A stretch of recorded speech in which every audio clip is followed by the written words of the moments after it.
আমরা কিনা মুখের মাপ নিয়ে কিনা নিয়ে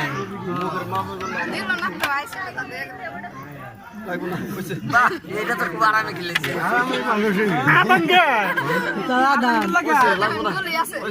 না খান খান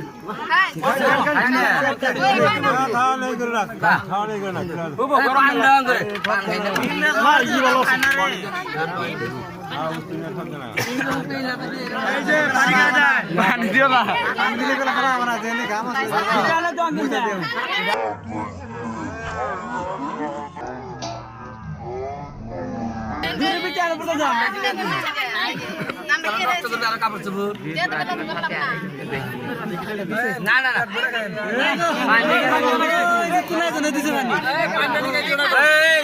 একটা বাটা যদি কাপড় নষ্ট না ছাতি দিয়েছে সব দিয়েছে পুরোবার দিনে কে গরমের মধ্যে ছাতি পুরো বোকা এবার মুখ দেখতে দিবে কে ফাঁকান না কেন করো খাইবে তুমি কম করে ধরে নিতে নেই খাই পরে না না আলু মালু নাই ডাইরেক্ট আলুর গলা না আপনি রাখনি গুল্লাত নাই মে দেরো লাগে উড়াই না বেশি করে খাবো না আরে এখানে কেন আবার এটা খাবে দিগা আমাকে কিছু করব না